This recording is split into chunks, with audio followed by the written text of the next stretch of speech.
couldn't believe it. Me nearly pee up myself when me hear them say them are going to send me back home to Jamaica. What's up guys? What's up? It's your teacher Trisha, and of course welcome back to the channel. Alright guys, so I have to share this story with you on this vlog channel because the last time I posted on this channel, I posted about my trip traveling to Cayman. Well guys, that was, trust me, one of the worst experiences I've ever had. Me literally, with that experience, me feel like me will go piss up myself, shit up myself. Like, literally, I felt like I was gonna lose it on that trip. Alright, so you would have seen where I am taking a trip to Cayman, but I was actually going through Miami because I don't have the Cayman visa.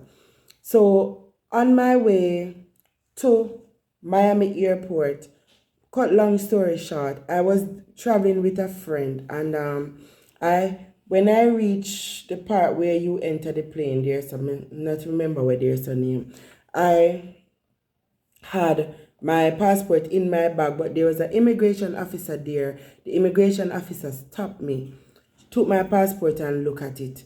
Guys, I should have put my passport back in my bag, but I realized after now looking back at some videos that I had before that I had the passport in my hand.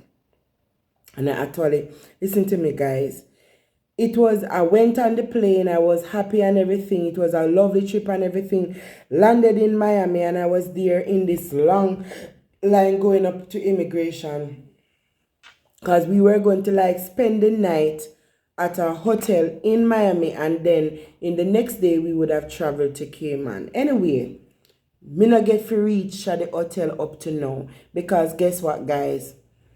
Coming off the plane, standing in the line, I realized that I can't find my passport. So I was saying to the person beside me, you see my passport? She's like, no, I searched all my luggage. Guys, me look everywhere. Me look in at every single luggage where me have no passport. Me I say, where my passport could end there? Where could my passport be? And I actually share this story on my other channel called Jamaican this and that. So you can go over there and, you know, I decided that I'm going to share the story here also. Anyway, back to the story. So I'm there searching for my passport. No passport. I'm like, what the heck is happening? So I said to her, look like me drop out my passport on the plane. You know, look like I really dropped it out on the plane.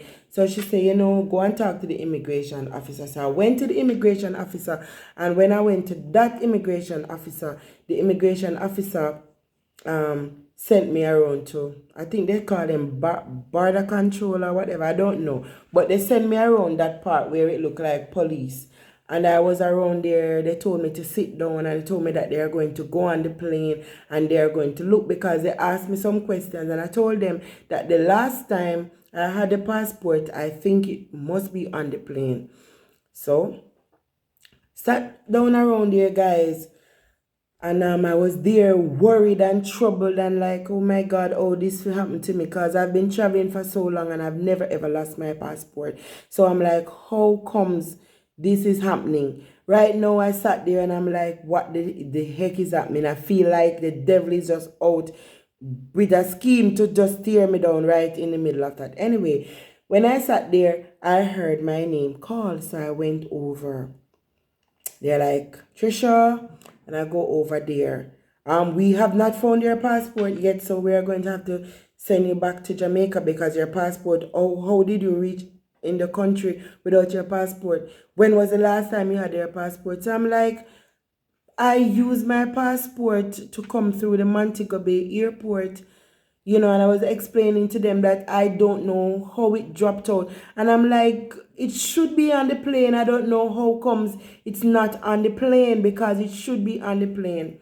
Anyway, the lady who was talking to me, you know, she was very, very cross, and she was like, well, we're going to have to send you back home. Guys, believe you me, I feel like I would do that myself, man. That was how my heart was racing and everything. And I'm like, me a teacher from my country is now going to be deported. I'm thinking now that I could get back a passport, but I'm going to lose my US visa and I'm going to lose my Canadian visa, and I might not even get back a visa, as somebody who have to travel for music and different things, So I was there and they're like, okay then, there's another solution. You have to pay $695. Right? So they told me that I would have to pay 600, or I could get a family member to come and get me. Alright, so I was there. I couldn't think about anybody, to be honest, because I'm in Miami and I don't have a lot of family members abroad. So anyway, one of my friends came to my mind. He's a friend, very good friend of mine for years. I called him, I told him what was happening. I told him that somebody would have to come to collect me and that the money would have to be paid. And lo and behold, to God be the glory, he came and all of that worked out, and they wrote up a piece of paper. And that on that paper, they took $695. And on that paper that they wrote up, it gave me 60 days in the country. But remember now, I am on my way to Cayman. I remember now, that going back to Jamaica, now that I am free, they're not going to deport me because my friend came and the money is paid and all of that. Lo and behold, now I'm thinking, how am I going to get to Cayman tomorrow? But there's something about activating faith. Activating faith. So the following day, they followed me back to the airport to see if they found anything in Lost and Found. No, it was not found. Not in Lost and Found. It was not at the Miami airport at all. And I just started to activate faith and just tell myself, say, I'm speaking to that passport and I'm believing that I'm going to get it back. So I went back home and I was there. My friend told me that, and this would have been Thursday night. Friday we went to the airport to see if it was there, and it wasn't there. So my friend said, okay, you're going to have to linger until Monday. Then you go and try to get an emergency passport, and that emergency passport would take you home. So I was there, but I was praying and I was trusting God, and I was saying to myself, you know what? I am going to that award show in Cayman. I don't know how it's going to happen, but it's going to happen. And I was just saying that my passport is going to come to me. I don't know how it's going to come to me, but it is going to come to me. All right. So I was there. My friends left me at home and I was there. And lo and behold, I got a straight call from Connecticut. They're like, is this Trisha so-and-so? And I'm like, yes, And they said, well, we have your passport here in Connecticut. It was found over in the cabin of the plane. So now I am in Miami. My passport is way over there in Connecticut. I'm like, what the heck? But God came through for me because I remember a friend that I have over in Connecticut. I called him up. He drove 1.5 hours. He was willing to pay the money and FedEx the document to me, my document to me. So I was able to book another flight and I made it over to Cayman. And guess what, guys? Going to Cayman, I actually won an award. I won Artist of the Year. But it was an horrendous, it was a terrible experience, especially to hear that you're going to be deported, especially to hear that you're gonna have to, you're gonna be sent back and all of that. But I'm happy that didn't happen. So coming back now, I posted the video on my other channel, which is Jamaican this and that. You can go over there and check it out. And on posting on that channel, one of the subscribers suggested that I write border control to see if I can get a reimbursement of the $695. And so I wrote border control and they responded to me, and I am now awaiting. They asked me to send some numbers and send a copy of the document and whatever, and I sent the copy of the document to them.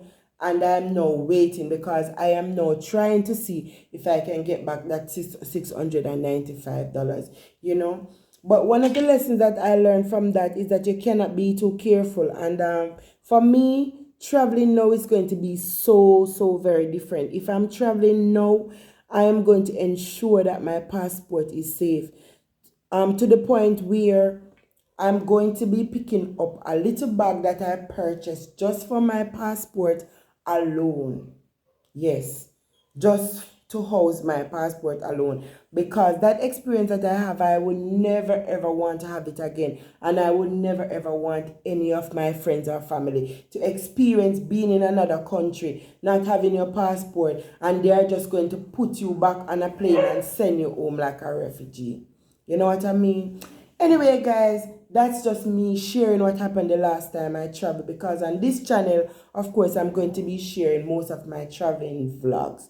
Alright, so don't forget to like, share, subscribe, comment, hit the post notification bell, and continue to stick around for more amazing content. See you guys in our next lit video. Bye.